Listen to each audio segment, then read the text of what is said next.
Howdy, welcome back. I'm the Strategy Professor, and today we're going to be talking about the 816 support tier list. You can find access to the Google Doc in the descriptions, and I'll also have some timestamps in there as well. Now, I am going to be releasing this, or recording this early. I'm going to be out of town this week from Tuesday through Friday. I have a whole video explaining that on the channel with the new stream schedule, new channel schedule, so be sure to check that out. Basically, I have to commute 5 hours a couple of states away in order to teach at this new university that I'm teaching at in the short term until my wife gets a job down there, which hopefully will happen within the next month or two. But I'm going to try to start pre-recording some content and then releasing them over time. This may not have a thumbnail to it. We'll see if I can figure out how to do the thumbnails ahead of time as well. But I'm trying to bring this to you ahead of time. Now, that means, because I'm recording this on Monday, that means also that I don't have the full patch notes yet, but I did do a patch notes video with the PBE content. So usually this does not change, like on the Friday before patch week, they don't do any more changes to it typically. So occasionally there's a surprise or two that like was on the PBE that doesn't show up in the actual patch notes, but this should be 99% accurate, and so most of the time. So there might be a curveball, there might be a surprise. If there is, if like all of a sudden they snuck in Janna's shield gained 50% extra strength or something like that they didn't test on the PBE, I'll talk about that in the comments of this video. So stay tuned to that. Once the patch notes actually come out tomorrow, if there's a significant change, I'll make a note for it. But otherwise, I'm just going on what I saw in the patch notes and just how the meta is shifting overall as well. Now, in the Google Doc down here, if you're new to the tier list, you can also click on it. And there's a little mini Google Doc for each one of the champions that I'm going to cover. And this is going to have a link to the wiki, which gives you information about the champion as far as like raw numbers. It's going to have a rating system. It's going to have recommended runes for the champion, recommended items. Be sure to listen to the section and the timestamps for the champion, because there's a lot of different options right now with several of the top picks in terms of the builds they can go, the items they can go, and I talk about the different options in different situations where you might consider using different builds. And with a lot of those picks, I also have a guide, so be sure to check that out as well. And I'll put a link in there if I do have a full-length guide for the champion like Rakan. Now, as far as this rating system goes, it's basically 1 to 5, and 1 being one of the weaker champions at the role at doing whatever that specific task is, and a 5 being one of the strongest champions in the role at that specific task. And then I have 5 different things to think about that are important for the success of a champion, I believe, especially in the support role. So you have lane pressure. How likely are they to be able to poke in lane, to push, just to exert their will on the lane, to do what they want to do. Kill threat is how likely are they to be able to get a kill during the laning phase and maybe a little bit beyond. Safety, how safe is the champion, particularly from ganks in the early and the mid game. Scaling, how well does the champion perform as the game progresses over time. I have a whole video on scaling if you're confused, if you're wondering, well, why does a champion like Pantheon not scale very well, but a champion like Janna scales very, extremely well, then be sure to watch that video. I explain how that works. It's on the main channel under the guide section. And then reliability is how likely is the champion to be played at an optimal level. So this could include mechanics, like how difficult is it to hit their skill shots, how difficult is it to play them at their maximum level from a user standpoint, but then also considering counterplay in the current meta, like how many counters are there out there to the champion? Does the champion rely very heavily on a snowball, or can they do very well when they're behind? So these are all things to take into account as well in terms of reliability. So having low reliability is not necessarily a bad thing. It just means that you need to be very careful when you're picking the champion. You're going to need a decent amount of practice on the champion to make them work correctly. Now, I restructured the tier list just a little bit. The top 5 are still always tier 1, but I wanted to differentiate a little bit from tier 2 and tier 3, so I went ahead and added that in here. Then I still keep the honorable mention. So now it's 5 per tier always. And some of these are a lot closer than they would seem. So like Sona, I think, is pretty close to Pyke in terms of like tier 5. And some of this is flexible, and it depends on the player and depends on the champion. So keep that in mind. So if you're an amazing Pyke player, he might be tier 1, like he might be the best pick for you right now. Or if you're an amazing Nami player, maybe that would be the best pick. But just keep in mind that I'm always talking to a broader audience of the 1,000+ people that are going to watch this video. And I'm just thinking, how likely is, or how strong is this champion for most people when they play that champion? So I do look at things like statistics on low analytics. We'll look at that as we go through. But then I also think about what's the what's sort of the potential for this champion? Are people just not playing them to their maximum level? Are people just not building the right items or using the right runes or picking them into the right situations, right? And so I do think about stats, but I also think about the potential power. I think about the popularity. And remember that this is always forward-looking as well. So, for example, I think Janna is going to be a lot better on this patch than she was on the last patch due to some of the changes that we'll talk about in the patch notes. But if you go and look at, like, Janna's statistics right now, she's okay. She's at 51.4. But remember, those stats are backward-looking, right, as of when I make this video, right? And when most people do their tier list and patch notes, if they do it at the very beginning of a patch, all of the stats are backward looking. So if they make a huge change to a champion, that's not going to be reflected in the stats. So Janna, I expect to go up probably at least 1% here. I expect a champion like Aatrox to fall down at least 1.5%, maybe even 2. So that's part of the reason why I don't rely strictly on statistics. I don't just say, okay, here's the top 10. All right, that's the best. You know, you got to be forward looking. You got to think about things like pick rate, ban rate, itemization, all of that kind of stuff.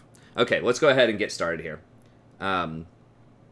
Okay, so tier 1 I still think is going to be Rakan. I kind of wavered on him a little bit in the last patch. I think that Fiddlesticks is very good too. They're both very good. And we'll talk about sort of what the differences are for them right here. So what makes Rakan really strong is he has the most reliable engage in the game right now. You basically just press RW and you're going to start a fight. And it still is on a pretty low cooldown. They did nerf the cooldown a while ago from 120 to 130. That's still pretty low. And then it goes all the way down to 90 seconds. I mean, it's just really strong. Everybody's been engaged on by Rakan. Y'all know what I'm talking about. Just the R plus W is really, really hard to avoid for a lot of people, and then you get to CC additional people as you run around when you're in this mode too. Just be very careful that you don't run around too much and get caught out and killed while you're trying to tag too many people. Just get in there, tag 1 or 2 people, and then get back out. And that brings me to my next point, why I think he's really good. There are other engaged champs that are pretty solid too, right? Like you've got Leona, Alistar, things like that have really good engage too, but Rakan is one of the only champions who can go in, get a real high quality, high probability engage, and get out most of the time. So his E lets him get out. So he's one of the few champs that can get in and get out. And because of his mobility, it gives him extra engage reliability as well. So like if your jungler's coming in for a gank, you can E over to your jungler, gain an extra effective 700 engage range, right? Because you E onto them, and then you can RW onto somebody else, and that's going to give you an additional 600 range. So whereas someone like Alistar is going to have a certain engage range with his WQ, which is probably about 600, 700, I don't remember the exact number on Alistar, Rakan can effectively get 1,400 more range to engage if you need to, right? If you jump onto one ally and then you jump onto another ally to catch up to a fight, then you can engage an additional 600. So he has the potential to get 2,000 engage range. And like, that's not going to happen all the time where you're going to get max range, but he has a really, really long engage range for his support. And so not only is it very reliable, but it has a super long range if you jump off of people, and you can also get out of the situation after you engage. So if your teammates don't follow up, you don't get punished as hard as you would if you're Alistar. If you're Alistar or Leona and you go in and your team doesn't follow, you're dead. With Rakan, you might still be able to get back out with your E. So this just gives him a ton of flexibility, different combos he can do. You know, you can go in and do the classic jump back out, or you can jump to one of your allies, go in, and then jump back out. Like, there's so many different things you can do with this mobility. And it also gives a really nice shield, just happens to be one of the best remaining shields in the game, right? Because if you tag somebody twice, that's a 280 shield with a 1.6 AP ratio, which is massive, compared to that to something like a Janna shield, which is going to be a 210 base with a 0.7. So this isn't quite twice as strong, but it's a lot. It's almost 50% stronger, so it's really good. Now, there are differences there, right? You have to apply this twice to people, so against a huge burst, you know, damage, it's not going to be as strong as a Janna shield, but they're lowering the burst on this patch with Electrocute, and so that's really good for Rakan. So yeah, his kit's just amazing. The downside of Rakan is that he kind of sucks as far as like light trades in lane. You can't really spam like W plus Q plus like double shield in lane. Like, I guess you can, but you'll run out of mana pretty quickly. He doesn't have huge base mana regen. It's only about 9. So, you know, he's really good on ganks, but he can get poked out by champions, you know, by Sona, by Nami, who are both very popular early on, pre-6. it can be kind of a tough laning phase, and they've nerfed his Q repeatedly. Now, they didn't nerf the cooldown on it, or they did nerf the cooldown, they didn't nerf the healing on it. But it's still kind of problematic. He does get a shield with a 0.9 ratio as time goes on, though, which is really nice. Because that just mitigates a little bit of that poke. So he's very, very good post-6. Pre-6 can be kind of rough. You have to survive. You have to hope that your AD carry doesn't get completely bulldozed. So it can definitely be a liability if they have like a Draven, a Jhin, or Misfortune, which are all very popular, and they pair that with something like Nami, Sona, Leona. It can be a little tough in the early game. However, this patch did do a lot to change that, and these are some of the bigger changes that will impact the support tier list. Electrocute got nerfed, so all-in burst damage is not going to be as strong. Now, you don't see Electrocute a lot in the bot lane, but in the mid to the late game, this will be very helpful for relatively squishy champions like Rakan. He's one of the tankier enchanters because he builds Zeeks, and often, you know, Locket is a pretty good choice on him too. But it will help out a little bit against assassins. And then one of the more important changes for bot lane is Aerie is getting nerfed. Aerie and Scorch and Celerity are all getting nerfed. So what this means is you're taking a lot less harass. I mean, you're taking 1/3 the harass from Aerie. It goes from 15 to 10. And this doesn't sound like much, but against a Nami or a Sona, like they're going to hit you with this probably at least 3 times in the laning, like per minute in the laning phase. And so that's 15 less damage per minute. So, you know, in a 5-minute laning phase, that's basically giving you like 75 more health. Now, that's ignoring magic resist and things like that. But it's a lot less damage. It's a lot in the laning phase. And then you combine that with Scorch, you know, they're not going to hit you every 10 seconds with something, most likely. So there's going to be some downtime with this.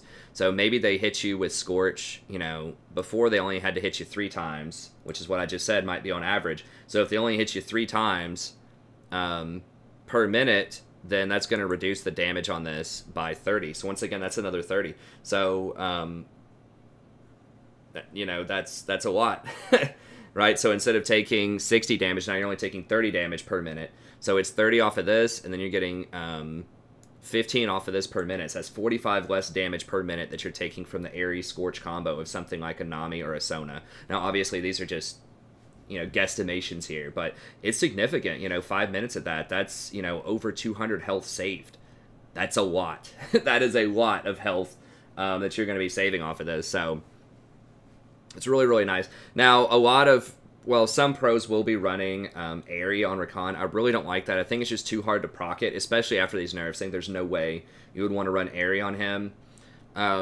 You can run Guardian. That's what I used to recommend on Rakan, was kind of the Guardian, Bone Plating, Chrysalis, Revitalize build. The problem with that is Guardian is still not a super great rune because it gets triggered all the time off of random stuff in the laning phase. Like, they just might hit you with an auto attack and it just randomly triggers Guardian because you're standing too close to the AD carry or whatever. So it's kind of good against assassins in the late game, but it's not really that amazing because you don't stack that much health. You're not getting health items. You know, most of the time you're getting coin, then you're going to get Zeeks, and then, you know, after that you might get a Locket or an Ardent Censer or a Redemption. Like, none of these things are going to have a lot of health on them. And that's what Guardian scales off of most, is bonus health. So it's really kind of underwhelming. And then as a secondary, you know, you can go into Inspiration. You could go something like Nimbus Cloak, which is okay on him, but he already has a really good engage. You know, you could go Transcendence, which is nice. The 10% CDR is good after 10 minutes, especially if you're going to go Locket, because it doesn't have CDR on it. But I've been trying out another build. We've been seeing this some in pro play with Tahm, Kench, and Braum, especially in the Korean scene. People have started taking this Unsealed Spellbook, and I've been experimenting with this probably for the last 3 or 4 days, and I think it's really amazing. I think a lot of people are going to switch to this once they realize just how powerful this is, especially after the Aerie nerfs. So, like, the Unsealed Spellbook did get a buff probably 4 or 5 patches ago, and I talked about how it would be really good, but it would take people a while to figure out how to optimize it. Well, people are starting to figure out how to optimize it, and now that they are nerfing some of the other runes, you're not paying as much of a collateral cost, right? So you're not sacrificing other, you know, really good options so that you can get this now, because a lot of the other options are getting nerfed this patch. So yeah, that was actually just 3 patches ago that they buffed this pretty significantly. So How this works and why this is really strong that a lot of people don't understand is that, and I didn't understand this until I used it, because, I mean, this is almost like reading a novel, trying to figure out, like, how this actually works. But pretty much, you can swap it anywhere, so you don't have to be in the fountain anymore. And you get your first swap at 6 minutes, and then, once you start the swap, the cooldown starts. That's what's important. It's not when you actually use the summoner spell, it's when you do the swap. Okay? So you have your normal summoner spells, you have your Ignite, your Flash, or whatever in the bot lane. This operates independent of all of those cooldowns. So what will happen is, at the 6 minute mark, if you've used your Ignite keeps ticking down no matter what you do. So if you swap a summoner spell or not, it still keeps ticking down. So you're still getting the cooldown on that. And then you can switch over to something like Exhaust, or Heal, or Barrier. Let's say you already all end at level 6. You used your Ignite, your AD carry used to heal. Now you can switch over to Heal. You have another heal. Very powerful. If your AD carry still has their heal, you could have Exhaust. If they have a global champion that you know is going to roam, like Talia or Twisted Fate, you can take Teleport and maybe teleport to the top lane whenever it's necessary. But as soon as you switch that, so at 6 minutes, and you want to switch it often, just so that you get that cooldown ticking as fast as possible. So even if your Ignite is up, it might still be a good idea to go ahead and take Exhaust or something just to use it.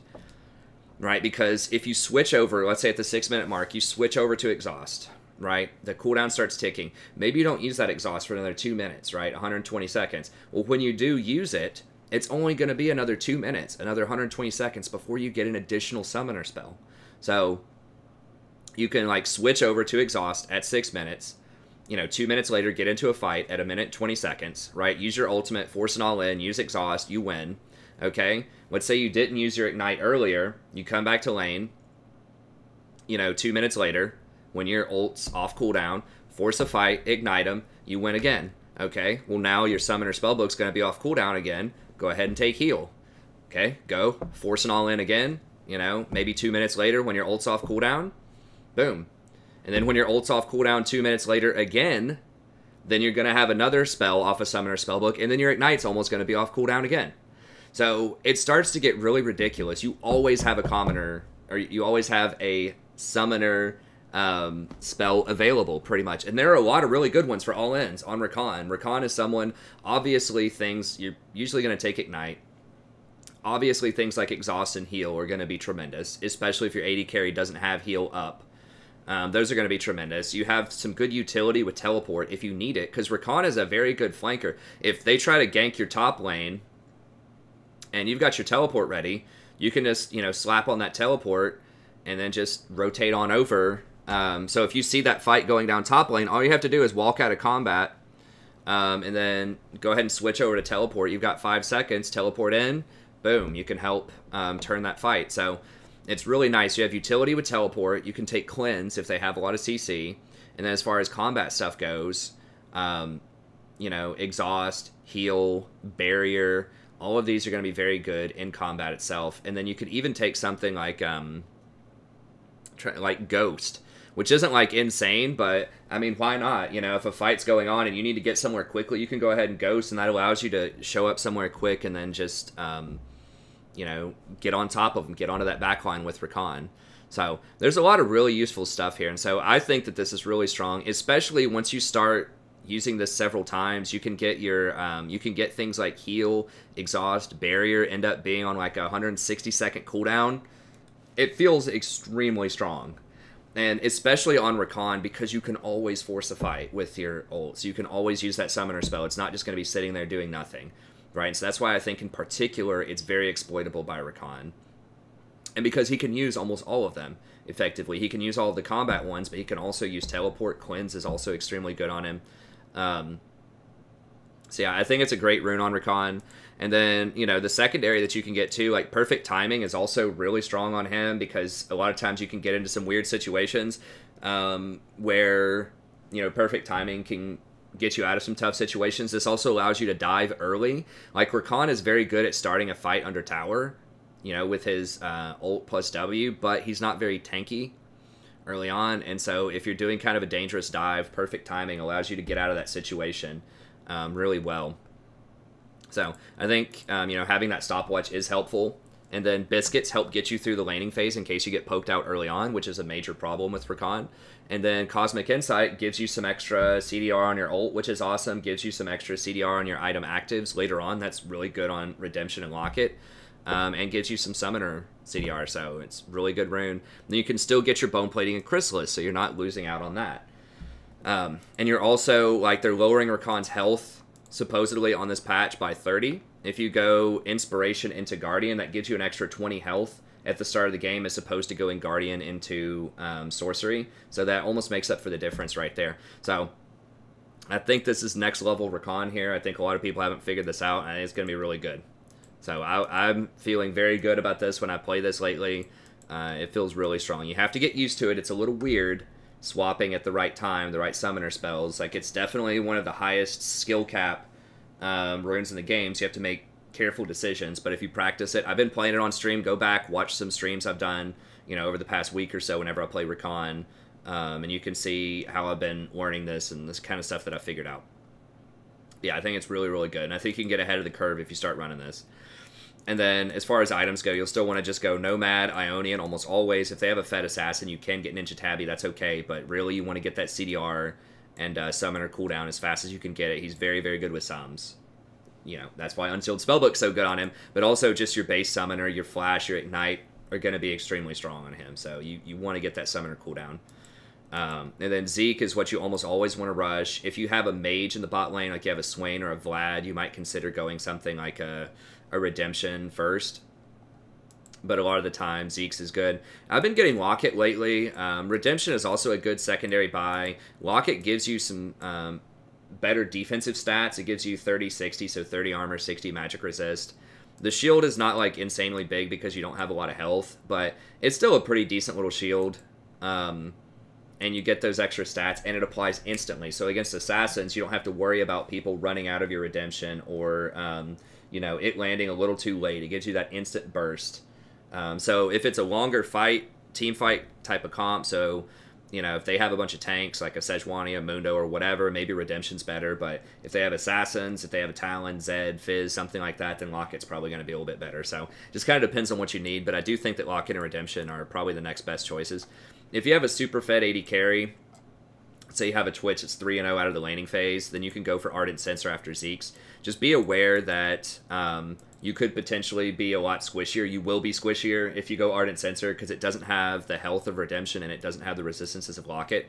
However, you can compensate for this if you take Unsealed Spellbook because you're going to have Barrier. That helps out a lot. You can have Cleanse to get rid of CC. You can take Heal. You can take Exhaust. So I think that Ardent Sensor is definitely a lot more viable if you're going Spellbook than if you go Barrier or Guardian, just because you can almost always have up a defensive Summoner. So, yeah. So I think Rakan's going to be amazing on this patch. Even though they are nerfing his base stats, I think with this new build, it more than compensates for that. And especially because you're going to be taking a lot less harassment from that Nami with Scorch and Aerie. So I think it's going to be a great patch for Rakan. He has the option. He's so versatile. He has the option if you have a hyperfed Jinx or Twitch, which I think those guys are going to start. Those guys and gals, the hyper carries are going to start coming back. We're going to be seeing maybe a little less, eventually a little less Jhin and Misfortune, perhaps. They'll still be popular, but I think Jinx is going to continue to climb, and he's very good with Jinx. Because if she gets ahead, you can get the Ardent Sensor, which is amazing with Hurricane and her rockets because it applies to everybody, that extra on-hit damage. So he does have that in his back pocket, but you can still go the standard, like, more tanky stuff if you want. So yeah, I think Rakan's still going to be extremely powerful. Okay, next up on the docket, we've got Fiddlesticks. Now, Fiddlesticks definitely, especially the way that I like to build him, is going to be taking a hit on this patch because he is one of the best abusers of Aerie and Scorch on the patch because you just spam your E on the wave over and over and over again, and it just does incremental damage to people and pushes them into the tower. Now, I will say that I have been going coin a lot more on Fiddlesticks, and the reason for this is you don't get your wards until like 15 to 20 minutes if you go Spell Thieves, and a lot of that is because you're accidentally going to take a couple of CS every now and then off of just really bad crow bounces, or if your AD carry like has to back for whatever reason, you want to wave clear. That can slow down your progression quite a lot. So I think that I really like Coin. The extra movement speed is nice, but it's mostly just because I want wards by 10 minutes. Like, vision is so important as Fiddlesticks. If you try to ult in and their jungler counter ganks you, like, that's terrible. You're going to get annihilated. So, like, whether or not you can play Fiddlesticks well is, like, 90% vision. It's all about vision. If you're a Grandmaster of Vision, I think that Fiddlesticks is amazing. If you never buy pink wards and you never ward, Fiddlesticks is terrible. So he really, really has to be in the shadows. You never want people to see where you are when you're playing Fiddlesticks. So there is a build that's rolling around with Fiddlesticks where he takes Aftershock. The reason for this is it lets him all in better. So if you're playing at high elo, you know, you're playing Challenger or something like that, you're playing against a lot of Brahms, Pykes, things like that constantly, then having that extra Aftershock is nice because it keeps you from dying in all-in situations because you just fear and then drain. And you can tank a lot, but you lose a lot of poke in the lane if you do that. Because, like, he's just not that, like, you can use Revitalize, but it doesn't matter that much. Bone Plating and Chrysalis are okay, but realistically, I think if you're managing the wave properly, they're not going to engage on you. Especially under Diamond, people just don't manage waves. So you can just spam your E on it, they're not going to push you back fast enough, and you're going to put them in the tower constantly, and so they shouldn't be able to interact with you. So that's the Fiddlesticks I like to play. There are some people who do that with Airy, and I like that build a lot more. Now, maybe after the Airy plus Scorch nerf, maybe it's possible to go towards Aftershock. If you do go with Aftershock, I think you definitely want Stopwatch and Cosmic. Those two are just too good on Fiddlesticks. You have to go for that. So maybe, you know, if the Airy plus Scorch nerf is too much, maybe going Aftershock is better. If you're just going to say, you know, whatever, I'm just going to... Now, it is pretty good in the mid-game, too, so that you don't get blown up immediately before you can Hourglass, because that's definitely a thing that's happened to me several times. So, you know, maybe after Airy and the Scorch nerf, maybe it is more appropriate to go ahead and just full-on go Aftershock. Like, you'll still have a similar amount of wave clear, and that's what matters, is, like, even if you're not going to be able to poke them as much with Airy or with Scorch, maybe... just pushing them into lane, just pushing them in over and over again, maybe that's still going to be good enough to make him strong in the early game, and I think it still will. But yeah, maybe going over to Aftershock would be better. In fact, the more I think about it, the more I think that that's a thing. If you're going Nomads anyways, like, you're not going to have the Frostfang procs, Airy's a lot weaker now, Scorch is a lot weaker, so I think I will go ahead and convert over to the Aftershock build. So I think that will be a lot better in the mid-game to all-ins, especially before you get your Hourglass. Because there are so many times where I just die, like, I get CC'd and then I died, like, you know, like 1/100th of a second before I can get my Hourglass off, and it's so frustrating. So Aftershock would actually help quite a bit with that. So maybe just go Aftershock, Bone Plating, Chrysalis, Revitalize. That is great for draining and healing yourself during the laning phase. So I think that's probably a pretty decent little build there. Yeah, and then as far as like itemization goes, I would get Ionium. You just want to get to 45% CDR as fast as possible. So I think that Hourglass, you have to have this. That's so good on Fiddlesticks. It gives you... it just allows you to initiate with your ult, and that's one of the biggest strengths of Fiddlesticks in the mid game, is he has an amazing ult initiate. And then I like going Twin Shadows as a secondary. You'll see some people go like Shirelia's, but the reason that I like Twin, especially if you're under Diamond, is a lot of people won't help you ward. It's just you warding, and it's very dangerous to go ward as Fiddle in dark areas because you don't have anything to check bushes and you don't have any escapes.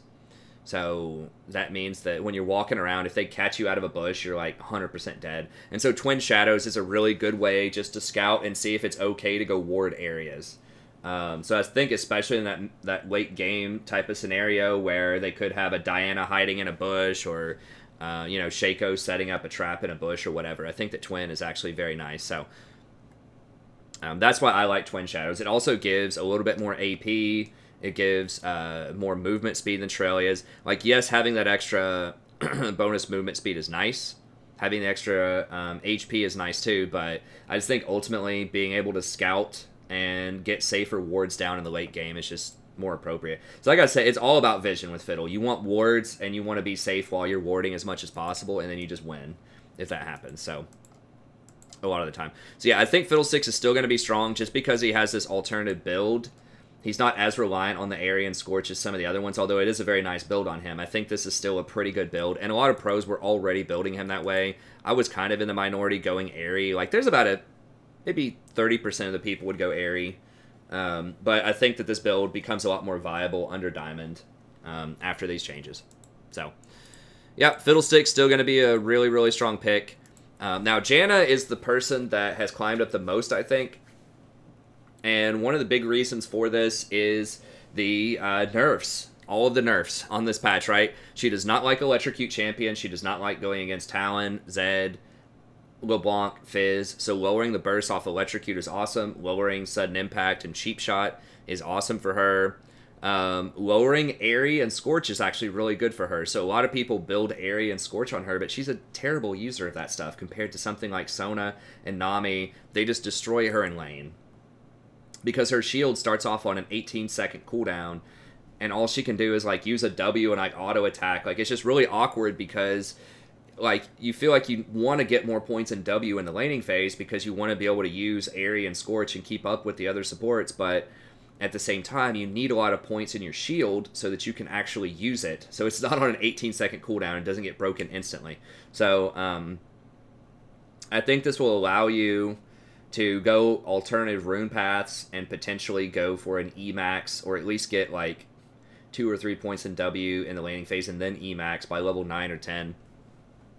So ultimately this is good for her. Now she might still get Airy because the shield, the extra 80 shield is a very big deal later on in the game. But now she can go something like Gathering Storm instead of Scorch and not miss out on as much. And Gathering Storm is very nice on her. She has really good AP ratios, especially on her ultimate, which is like game-breaking. Especially when she gets to level 11, gets level 2 ult. It just heals your entire team to full, pretty much. You know, especially if you have AP off of something like Gathering Storm, and then you have, a couple of healing items, right? You have your Ardent Sense or your Redemption. So I think that this will ultimately help her out a ton. Because she doesn't have to use these things. Now, there are some alternative builds. I haven't tried this as much on her, but I think that they could work, right? So I had to put 3 up here, options, because I haven't tested them yet, because this patch is not out yet. But I think that all of these potentially could be good. There was a time early on in the season when Guardian was really strong after Airy got nerfed, where I did do a Guardian Janna, and I think that this could, in theory, still work. You get your Bone Plating and Chrysalis. That's just, you always have to have Bone Plating and Chrysalis, I think, as a support. Like, on almost every support. That combination is just ridiculous in the early game. So you got to have those, and I do have those with all of these builds. But Guardian, later on does give you some protection, burst damage, and then Revitalize is actually really nice on her because very often you will get Redemption, often you'll get Locket, and then of course she has her shield and her ultimate. So you have 4 different things that benefit very heavily from Revitalize. So that's really nice. Then you can go Footwear and Cosmic Insight. You can go Stopwatch too, if you feel like they are going to dive you and potentially kill you early on, if they have a Zed or a Talon or something. Stopwatch can be useful, but you're not going to turn it into Hourglass, and you're not going to be able to make a proactive play often with Stopwatch like you could with Rakan trying to dive a tower or whatever. It's just, there are going to be less situations where you're going to be able to maximize Stopwatch usage. And on the other side, she doesn't need to get tier 2 boots as quickly because she's not a roamer. She's not someone like a Rakan or a Pyke or something like that. She doesn't have to have tier 2 boots as early. So you can actually hold off on the boots, get a faster Redemption or Ardent Sensor or whatever you want to rush, and then you'll pick up your boots, around level 9 minutes, 10 minutes, whatever. And that's still a really good value on Footwear if you don't need tier 2 boots. And she doesn't need it because she's already naturally really fast. Even at level 1 with her W, I think she has 370 move speed or something like that because of her passive. So she doesn't have to have boots as fast as other champions, and that means you can get full value out of Footwear, which is worth about 350 gold. So it's a really good bargain. And that helps you, once again, hit your power spikes faster. It helps you get your Redemption, your Ardent Sensor, your warding item, all of that stuff a lot faster. So she uses boots very well. And then Cosmic is really good on her because she's going to have multiple item actives. Usually you'll have Redemption, you'll have Locket, So you get to use that. Summoners are nice on her. And yeah, of course the CDR is very good on her as well. Yeah, that super high impact ultimate, like one of the best defensive ults in the game. And then, you know, her shield is really powerful as well. And this is the other one that I've been considering is Unsealed Spellbook. Now, I'm not sure if it's going to be as good as it is on someone like Rakan, because Rakan can actively start fights every 2 minutes in order to use those summoners, whereas Janna's going to have a much harder time starting these fights. But it will give her a lot more protection, right? Because you're going to have Exhaust, you're going to have Barrier, you're going to have Heal. Remember, Barrier and Heal also scale with plus healing and shielding.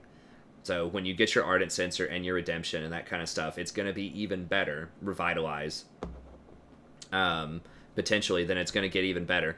So, that can be really useful. Cleanse is nice if you think you're going to get CC'd to death. If you take Cleanse off of Unsealed, you can take the hit too. If someone Ash arrows, you can step in front, take the arrow, and then cleanse it if you need to. Like, there are lots of good options with that. Now, her teleport flanks and things like that aren't going to be as brutal as Rakan if you see opportunities for that. But Janna just showing up randomly, you know, top lane to turn it from a 2v2 into a 3v2 can be a really big deal. So I think that she could use it. Potentially, just because she doesn't get as much value out of Aerie in the early game at least.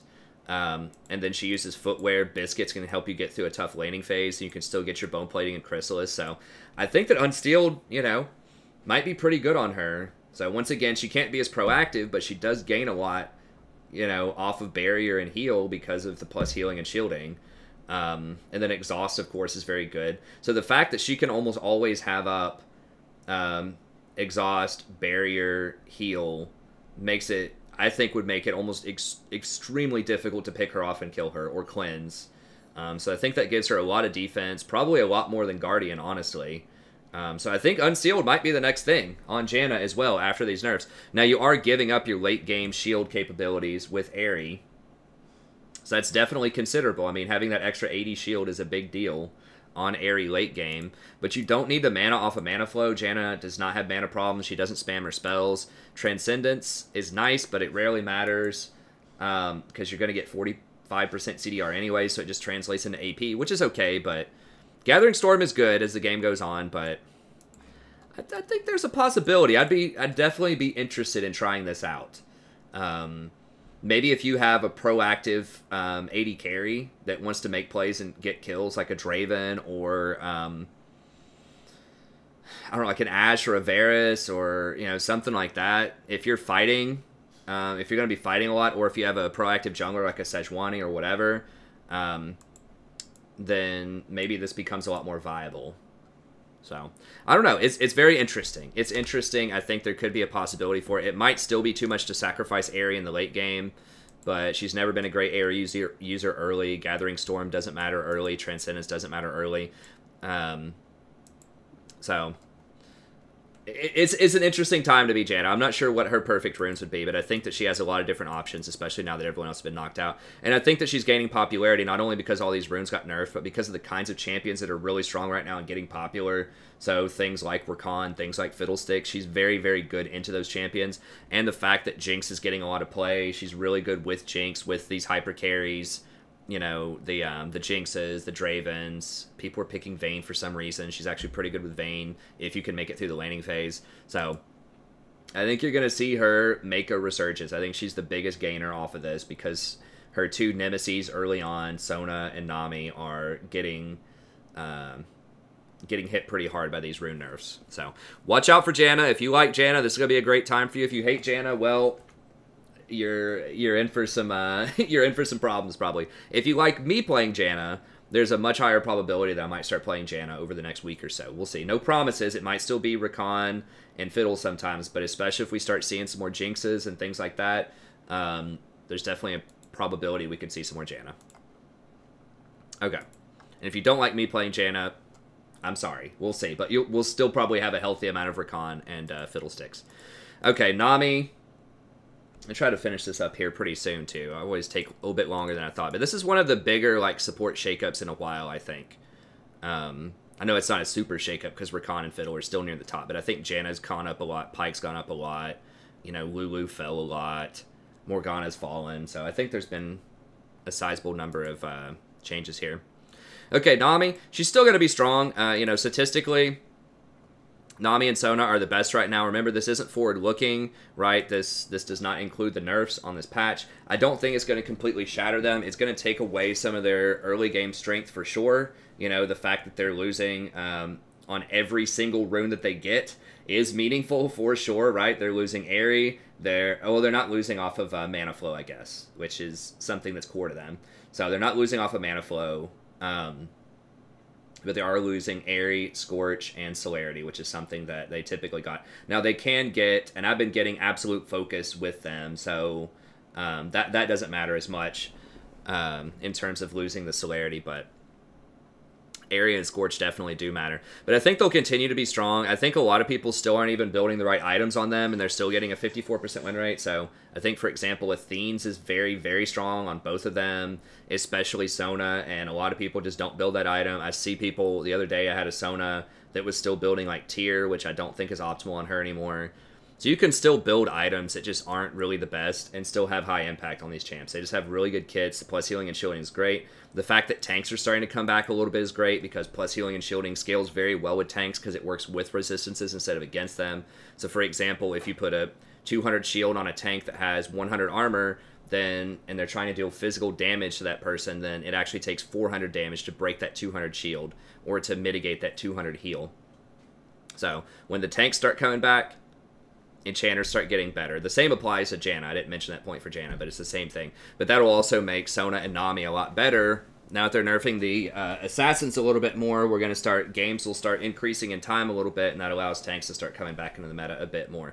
So they're going to be good into that. So they're a little bit different. Nami has that early game pressure still. She does have multiple forms of hard CC with her bubble and her ult. Are both very nice. It's good to follow up on other people's abilities with that. Now, Nami's not that great in a Yasuo, so you got to be careful with that because his wind wall blocks her ult and blocks her bubble and her wave and just everything she wants to do. Yasuo sucks if you're playing Nami, but she's still going to be really strong, still going to be very aggressive. It's still the same old with Nami. I just dropped her a little bit just because, you know, Scorch and Aerie matter, but she'll still be good. So you still want to just go Aerie, Mana Flow, Celerity, Scorch, Bone Plating, Chrysalis. I think that's all good. If Scorch turns out to be really terrible early, you can go Gathering Storm. She does have a really nice AP ratio on her W because it bounces 3 different times. So it is very helpful. And then I think you still want to go Frostfang. Her build is pretty versatile. You can go Ardent Censer if you have something like a Jinx or a Twitch. You want to get ahead early. You can also go Redemption if you have a Mage bot lane or a bot laner who's like 0-3 or something. And Athene's is really good on her as well if you're ahead and you want to push your advantage. Athene's is really good on her. So I would actually say that Athene's would be like what I would start with by default if you're not sure. It gives so much extra damage, so much extra healing. It's a real powerhouse item.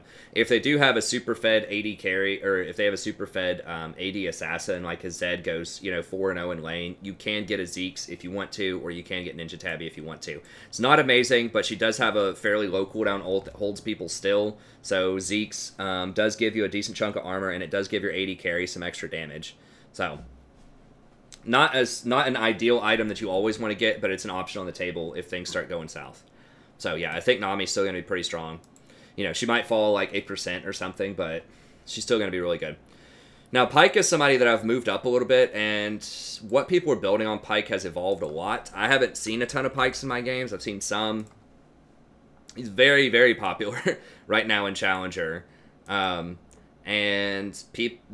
the changes are going to help him, so he doesn't use Aerie or Scorch, obviously, but he also doesn't use Electrocute or Sudden Impact. That is a build that a lot of people were toying around with early on, so that you could do damage. It makes sense on an assassin, right? You do damage, and you get to execute from your ult. But a lot of people have figured out that, I think especially because of his passive and how much you heal on that, which is insane, that you can actually, like, in combat, just if you go in, start a fight, so let's say you hook somebody, use your E to go in. The problem is, unlike Rakan, when you E to go into a fight, so you hook somebody and then you want to chain CC them with your E, you don't have, it's harder to escape after that. You can't just E back out. You have to run back out if you don't want to go for the kill, if it's in a team fight. So what you can do then is use your W, go invisible, and then you run back. You run out of sight of everybody, and then you heal most of that back up through your passive. And it heals really quickly. So basically, he can heal like half of his health bar out. You can go in, hit your hook, use your E, get that stun. If it's not going to be an immediate kill, then instead of just sitting there auto-attacking somebody, which might get you killed, you can just W, run back out. You're going to have your Aftershock trigger, which is going to add in some extra damage. It's going to give you the protection for that 2.5 seconds. You W, you run back out after they hit you a few times. You heal up all of your health. Then you're ready to go again with another hook, or you can start chaining together your ult on people. So I think that's kind of the pattern that people like, and that's a lot safer than hoping to go for the Electrocute Sudden Impact one-shot builds. So I think that's why people have started doing that. Now, in that vein as well, everybody started building Frozen Heart. I'm not entirely sure about this. I haven't tested it, but like almost everybody's doing it. It kind of makes sense. It gives you a lot of armor. It gives you the CDR that you want. CDR is very difficult to come by for tanks. And with this build path, you don't have any sort of like mana regen either. And his mana costs aren't like super high, but they can't, like, especially because you're going to be spamming your ult, you do want to make sure you have mana up.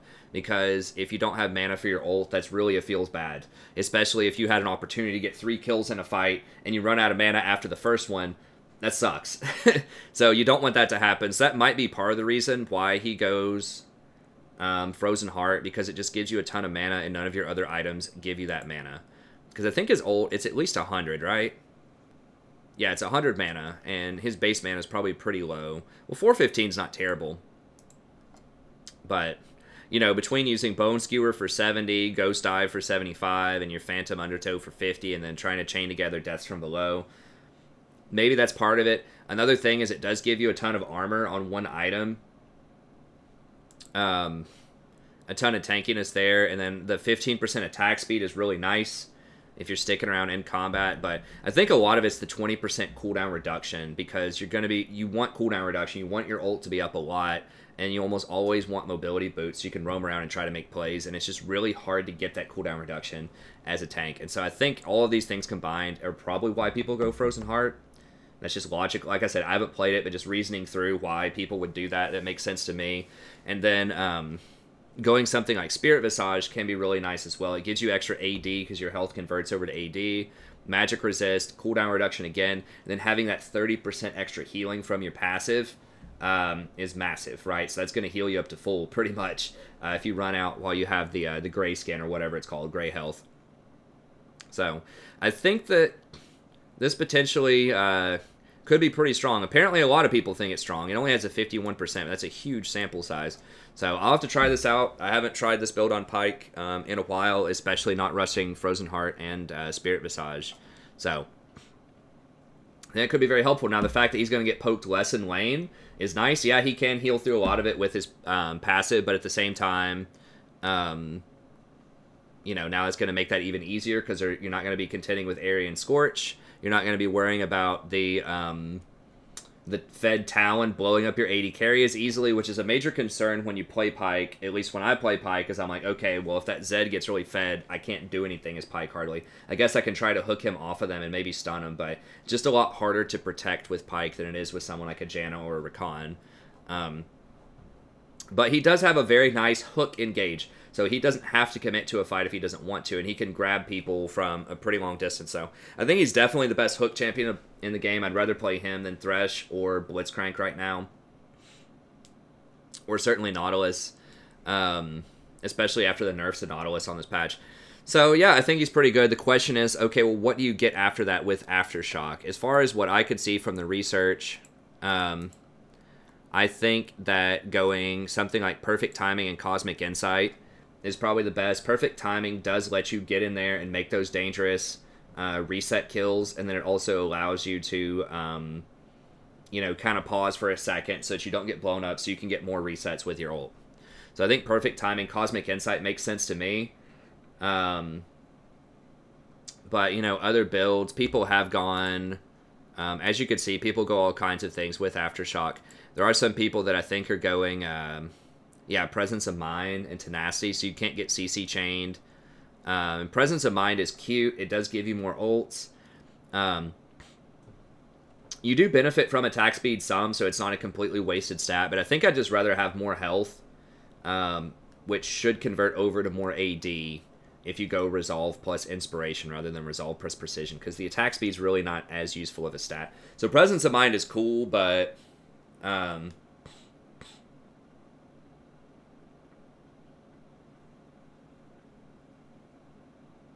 don't know. I mean, now that I'm thinking about it, because you can use the ult so many times, let me see how this is worded. Because is it every time you use your ult, it would get reduced? The overall cooldown? I don't know if it's like... Let me see how it's worded.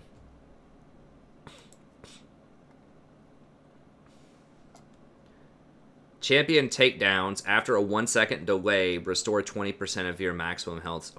Okay, so if you get a lot of takedowns in a fight, which complements his skill set, then you get mana back, which does help with the situation we described, where you could run out of mana when you're chaining together ults. Then also refunding 10% of your ult's maximum cooldown. Now, the thing about this rune, though, is that 10% applies after cooldown reduction and after things like Ultimate and Presence of Mind. So that means it's not on the base number. So that means that, like, if we look at Pyke, it's 120 base, but let's say that you have, just for easy, you can't get 50%, but just for an easy number, 50% cooldown reduction, then you would only get 10% of the 60 seconds remaining, not 10% of the maximum, which is 12, or which would have been 12 per second. So you only get 6 instead of 12 per reset, rather. Now, I don't know if it's remaining or max. I think it's max, so I think it would be in that scenario. It would always be 6 seconds, even if there's only 6 seconds left. So that is an interesting combination. I mean, Presence of Mind plus something like Coup de Grace could be good, could help you execute. So now the Coup de Grace is not really going to affect your ult that much because that's an execute. It's not like damage based. So I don't know about the synergy with that. I just feel like Stopwatch, especially, so you can do like some shenanigans around towers and things like that, could be helpful. I don't know. I mean, jury's kind of out. Obviously, people are doing a lot of different stuff here. So toy around, see what you think. I think that Aftershock is definitely what people have settled on. But there are other builds. You know, if you want to go into sorcery, I would not go with this kind of celerity water walking build anymore, though. I probably wouldn't do sorcery anymore, honestly. But I think that inspiration or maybe going for, you know, so I don't know about Triumph and Tenacity. I don't know. I would just go Inspiration. I think that Stopwatch Cosmic is probably the best place to be. It also gives you more health, which translates into AD. But if you want to try out the other thing and go like Coup de Grace, Presence of Mind, it could be an interesting build. I haven't tested it myself, but that's definitely a possibility. And then, yeah, you just want Mobility Boots, Eye of the Equinox, and Frozen Heart Spirit Visage. Okay, so this looks like a fun build. I'll definitely try that out sometime on stream. Okay, we need to get moving here. Sona is still going to be very strong. I talked about her in combination with Nami. You know, statistically, for most people, I think that Sona would be tier 1 instead of Pyke, just because Pyke is so much harder to play. Statistically, you know, that's definitely true, right? Like, Sona is almost 54%. She's one of the easiest supports in the game to play, because she only has one skill shot on her ultimate, and you can just kind of hang out in the back, spam W, and just auto-attack people. And she has such strong scaling. It's, like, insane.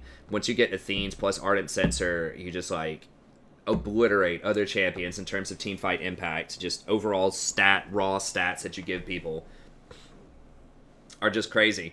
Because your Q plus your auto basically means that your Athene's is going to be healing for, like, make your W heal for like double. It almost doubles your efficiency. And then she has such strong AP scaling too. I think I recently did an updated Sona guide, so check that out for the real numbers, but I think your Q can max out at 2.5 AP scaling, and like your W is like 2.0 or something. It's just like ridiculous AP ratios in team fights. So if you have a team fight comp, if you have a couple of tanks on your team and you're wanting to 5v5, Sona is amazing. Basically, if they don't kill you in the first 5 to 10 seconds, then you're going to win the fight. Like, that's pretty much all there is to it. So, I think you definitely still have to go airy on her because she has very good harass early on in lane, and later on you can spam your spells, you know, like once every 2 or 3 seconds you can spam your heal, which means that you're going to be able to crank out that area over and over and over again, versus the Janna shield. Even with 40% CDR, you're still waiting 6 seconds before you can put another shield on. With Sona, it's like half that time, so you definitely have to have airy. It's ridiculously strong on her late game. But you could, in theory, instead of Scorch, if you want to, especially if it's a tough lane and you're not going to be able to harass that much, if you're against like a Draven or a Leona, something like that, then you could go for Gathering Storm, and that wouldn't be terrible on her if you're playing for late game anyways. It would give you a slightly weaker early game, but could be a reasonable trade-off given her crazy AP ratios. So, you know, the question with Sona always is, can you stay alive? You know, do they have enough assassins? She can make it through the laning phase. She does have some mana problems early, but if you get Athenes early, I would not recommend tier after they nerfed it to 850 cost, because if you get Athenes, that's going to give you 100%, and then if you go for like one more Forbidden Idol after that, and you have Frostfang, you know, that's going to put you at 200% mana regen. And if you're really still chewing through mana, you can rush Redemption after, or not rush, but get Redemption after Athenes. That would give you 200 or 300%. So Redemption has 150, Athenes has 100, and Frostfang has 50. And then it doesn't feel as bad to get Redemption because that extra 150 mana regen not only gives you the mana you want, but also gives you 30 extra AP off of Athenes. That's going to put Athenes pretty close to like a 90 AP item for 2100 gold, which is ludicrous, especially considering its passive and its other stats that it has. So she has very, very strong itemization right now. The problem is she going to get blown up by an assassin? With the Electrocute nerfs, it's going to be a lot harder to do that. So I think that Sona is definitely going to move up a little bit. Like I said, she could very reasonably be tier 1. I just cut it off at top 5, and I just put her down there just a little bit more because it's harder to make plays on her than it is some of these other champions. And she is more vulnerable to getting picked off and killed than a lot of the other champions above her, but her scaling is just through the roof high. So, you know, it's tier 1.5 on Sona, I think. You could easily swap out Pyke or Sona. So, very, very good. If you like Sona, I think this is becoming a great meta for her, especially if tanks start coming back. Even though they did nerf Airy and Scorch a little bit, I think that the fact they're nerfing Assassins means a lot more in the positive direction rather than the negative direction for the nerf for Airy. So that's fine, because she scales so hard in the late game, she doesn't have to press the issue as much as someone like Nami in the early game. Although Nami scales okay later, just not nearly to the same degree as Sona. Because Sona just has way more uptime on her spells and way higher scaling on the AP ratios with her abilities than Nami does. So she's very good. As far as like a summoner, I think that going Barrier on her can actually be pretty good if you think you're going to get focused out. Barrier or Exhaust. You can take Ignite to go for kills in lane, but people have started taking Barrier on Soraka. They did that a while ago because the thought process was if they don't kill you as Soraka, you're going to win the fight. I think that's basically the same thing as Sona. If they don't kill you, you're going to win. So, you know, it's up to you. It's interesting. Barrier also does scale with plus healing and shielding. So when you get the Redemption, you get Ardent Sensor later on, then Barrier gets a lot better. It's on a lower cooldown as well. You could have your AD carry even take Ignite if they want to, or, you know, something like that. And you could take Heal. I mean, that's something that was going on last year, and I don't know why more people didn't do that, but that is certainly an option where you have the support take Heal because they're going to have, you know, more stuff to do with it. Now, if you're not against an all-in lane, you could even trade out Chrysalis for Revitalize, and that would give you even crazier scaling. But be very careful with that. If they have a Draven or a Leona or something, you need Chrysalis in the laning phase. But, you know, if they have like a Rakan or a Janna or something like that, you might be able to get away with Revitalize instead of Chrysalis. So you have a little bit of mobility in there, or a little bit of utility in there. Now, mobility is the best boot to get on her. You know, it helps you rotate around the map, ward faster, just be where you need to be. But you can take Ninja Tabby or Mercury Treads if someone starts getting fed and you're afraid you might get blown up. That is a defensive boot option. She can go Zeke's. It feels real bad because she scales so well with Athene's, Ardent, and Redemption.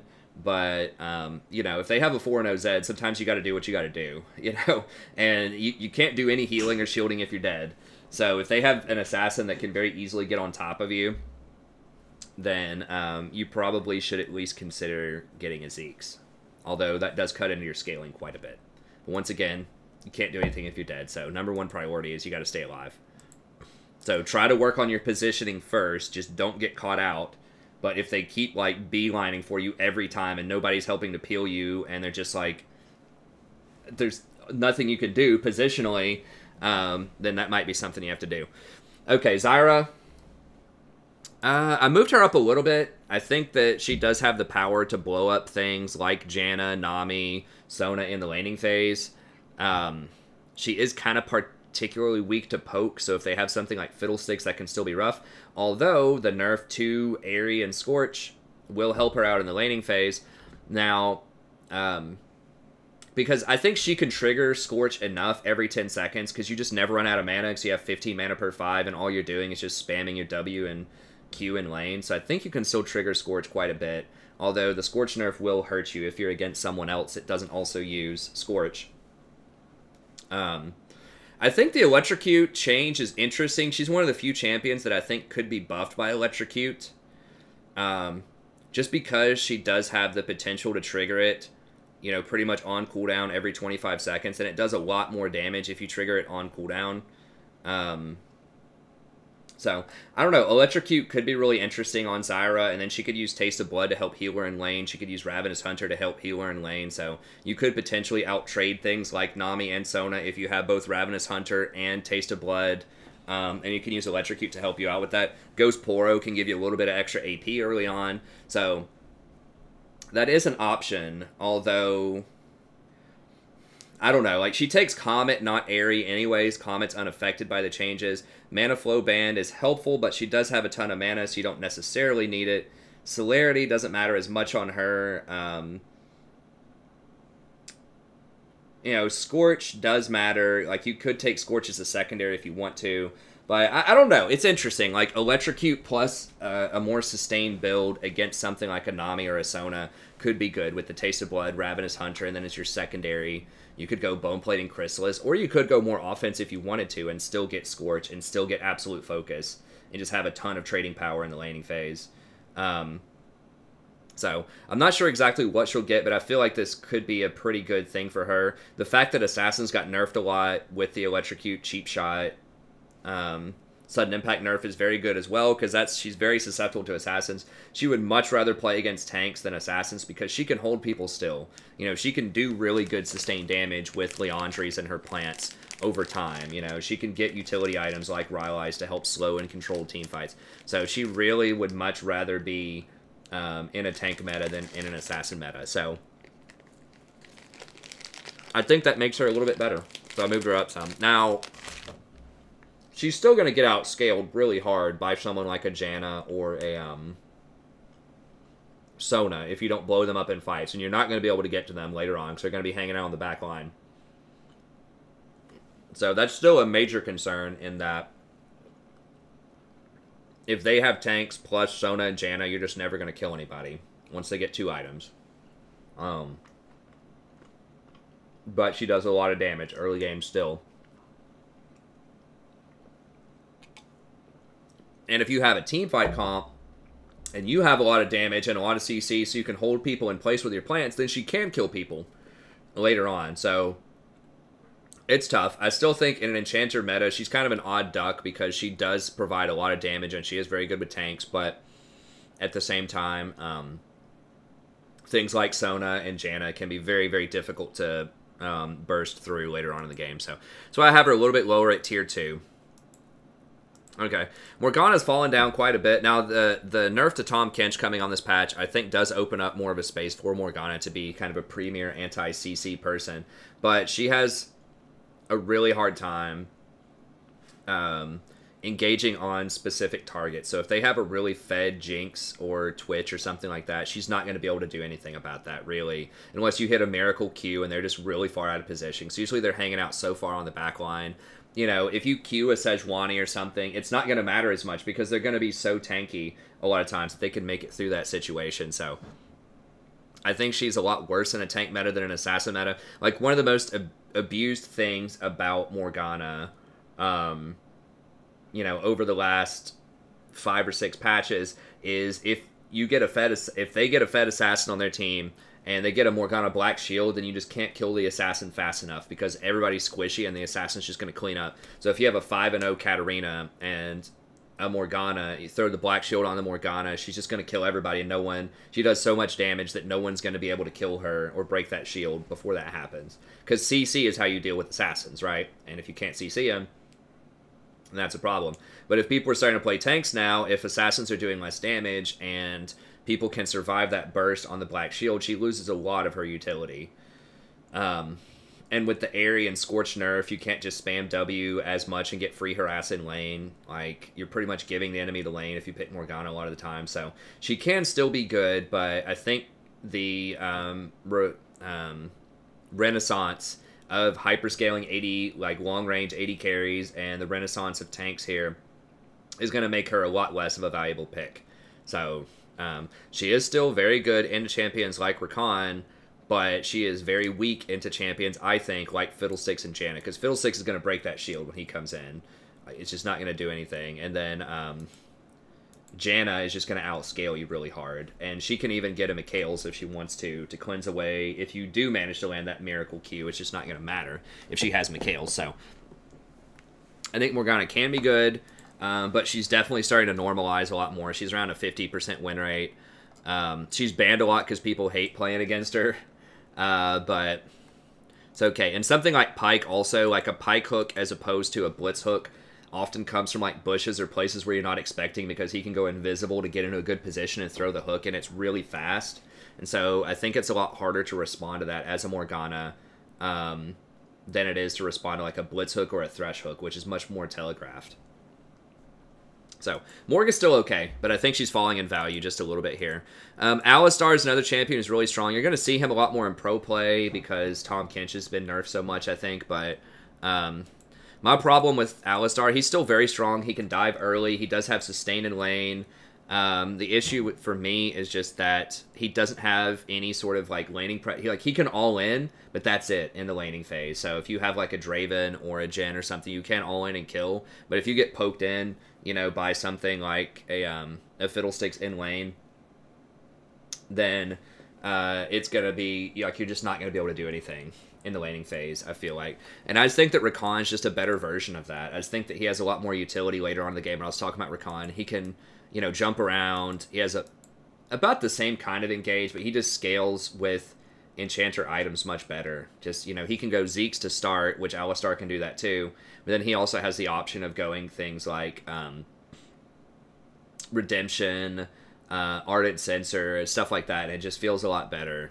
So, yeah, I just feel like Rakan's just a better Alistar right now. And I feel like Pyke is also a better Alistar, potentially, in the sense that he can engage and has other utility.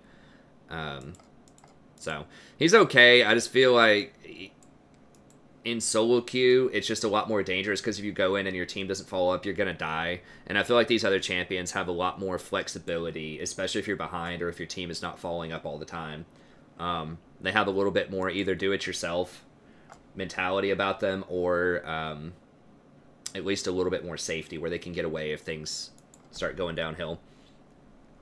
Then Soraka is still playable. She's good. I think that the nerf to Scorch and Airy are going to hurt her quite a bit because the build that everyone was popularizing on her was just max E, spam it in lane, you know, do a lot of damage, and that's just not going to work anymore.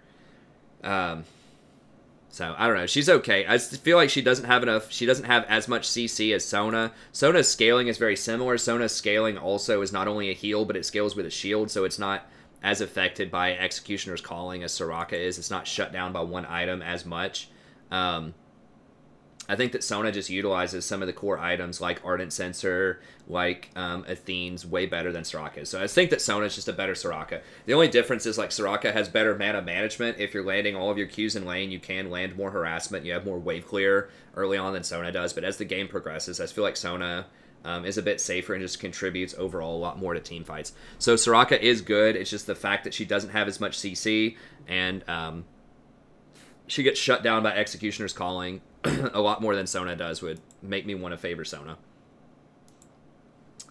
And then kind of the last round of picks here, and then we'll go ahead and end this. We've got Brand. So Brand is okay. He can still do a lot of burst damage. You know, the nerf to Scorch, the nerf to He can use Comet, which is fine, so he doesn't have to use Airy, but Brand is a lot better if the enemy has a ton of melee champions, like squishy melee champions, like a bunch of bruisers and fighters. And this happened a few patches ago when less people were running AD carries. There were still a lot of AD carries being played, but less people were, like, more people running things like Irelia was in every game. You're seeing, like, Aatrox, just a lot of melee champs, or close range champs. Zen, Graves. So those champions are still around, just not as much as they were. And I just feel like it's a lot harder to make Brand work than it used to be. So you can still win with Brand. He can still be good. I just feel like, especially with the return of champions, like, he gets muscled out in lane by Fiddlesticks, just gets poked into tower, and you can't ever really do anything. He's pretty good into Rakan if you land your stuff, but if Rakan engages on you later in the game, you're dead. You don't have a lot of defense against that. If you muscle out Janna early, that's great. If you don't, she's just going to sustain through all of your stuff later. You can get caught out by Pyke. Nami can out-harass you early. I just feel like he doesn't have a ton of great matchups, and I'd just rather play Zyra. Honestly, I think Zyra just has much more reliable poke early on in the game and puts out similar damage as the game progresses. So, Brand, he's okay. You can win with him. I just feel like there are probably better choices most of the time. Lulu's the biggest person who has fallen on the list. I feel like a lot of this is the nerf to area and Scorch hurts her quite a bit. She doesn't have sustain in lane, so that feels really bad. Like, her matchup into Sona and Nami is still pretty terrible in the laning phase. And now that assassins have kind of... They're going to be less assassins, then her ultimate and her W lose a little bit of value. She's very short range, and she can't really do anything about, like, long range, heavy hitting champs like Twitch or Jinx. She can't engage onto them. So that feels bad also. And she's usually best with on-hit characters.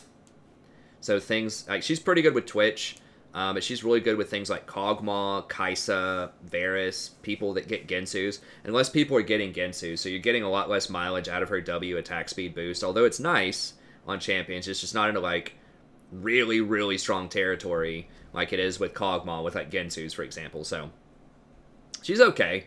I just think that, you know, once again, I'd probably rather just be playing Janna or Sona. Oh, a leather bag, huh? Mm-hmm. Nice. Tangerine Bowl, 2002. It's Sweet. vintage. It's vintage now. Vintage. Okay. Mm-hmm. I like it. You think that would be better than the hiking backpack? It looks nicer than the hiking backpack.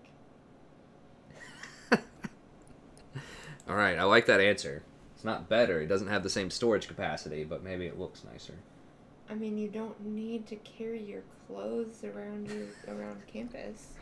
I might just need to, like, sleep in my office Well, then you can carry if the relatives are getting too loud. this. I don't think that will happen. And then put your shoes out there, your tennis shoes, your nice gray tennis shoes. Okay. I figured you'd want to wear those. And then there's 2 pairs of pants. I have no idea what pants fit you anymore. So you Well, might want to check that's that. right. That's right. And shirts. Okay. All right, I gotta finish this up. Thank you. Mm-hmm. All right, so Leona can be strong. She is getting a slight buff. I just think that some of her matchups are rough. I'd just rather play Rakan or Pyke if you want to engage champ, but she can work.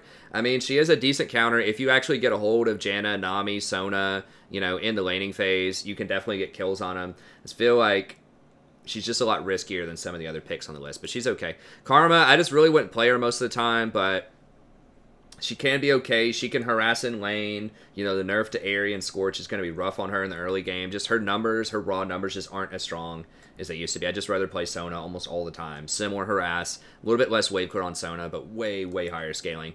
And then Tahm Kench, I still have on here. I think that he can still be good. Like, he's still a good Leona pick, or like Leona counter pick. He still has his ultimate. Like, if you duo with a jungler, he can be very good, or if you have a competent jungler that will actually use your ultimate, he can be very good for ganks. The fact that there will be less area and less Scorch does help him out. That's less harass in the laning phase. So I think that he still has some potential. So yeah, he'll be okay. But definitely fall a little bit. Other honorable mentions. Braum, It's all right. I mean, he can work. The nerf to Aryan Scorch can be good. I just feel like I would just rather have more raw power, more scaling right now. Like, Braum is kind of like a mid-game champ, I think. Like, if you, like, just to help disengage. He's very good at, like, early skirmishes and things like that. But in solo queue, at least, I think that, like, a quality Janna or Sona is just going to just obliterate him late game. Now, it depends on who has the better scaling AD carry. You know, if Janna's paired with Ezreal or something and Braum is paired with Jinx, maybe Braum's better. But I just feel like just the scaling on champions like Sona and Janna just make them way, way better scaling. And he just doesn't have enough initiate. If I'm playing a tank, I want to fight. You know, I want to play something like Pyke, or I want to play Alistar, or just something that can make a play happen. If I'm not playing something that's a playmaker, then I want to be playing an enchanter for the scaling. So that's pretty much what it is. And Braum just falls into this weird, like, purgatory where it's a lot harder to make plays. Yes, you can do it with your ult, but it's a lot harder than playing Rakan or Pyke to make those kind of plays. And just the scaling is just not there, I don't think. So in pro play, there's not as much scaling. People don't get as much gold. Games are over a little bit faster than they are in solo queue a lot of times. And so, like, if you're only going to get Eye of the Equinox, like Ninja Tabby, and a bunch of control wards, then sure, Braum is great. But in solo queue, where the Janna is going to get 3 items because there's going to be, you know, 100 kills in a game or something like that, she's going to get to 3 or 4 items and she's just going to crush you. So I think that's a huge difference between pro play and solo queue that a lot of people don't really appreciate or challenger play. And like platinum and less play that people don't appreciate is that, yes, the Braum is very good if you have like absolutely like 0 gold. Pretty much, yes, the Braum is going to be better than a lot of the enchanters, but if you start to get 2 or 3 items, then he gets outscaled really quickly. Okay. Nautilus, going to be knocked down a little bit, I think, on this patch. He still has an okay engage. He still has his ult. It's all right. I'd just rather be playing other champs. Blitzcrank, somebody that, you know, has a hook. He's helpful. Pyke's just better, or Rakan, just better most of the time, I think. Same thing with Thresh. Now, Thresh does have a bit more utility than Blitzcrank does, but I think Pyke is just the premier hook champion right now. Taric, I would have to revisit. There's possible that Taric should be tier 3 or tier 2. I didn't think about him this much, but if you go, like, Unsealed Spellbook, maybe. The problem is he doesn't get as much mileage out of something like a heal or a barrier because he's already going to be pretty tanky. And he can't initiate to force fights. So he can't really make the most out of the summoners as some of these other champs can. You know, he's not going to be getting focused out as hard as someone like Janna, who might benefit a lot from barrier and heal.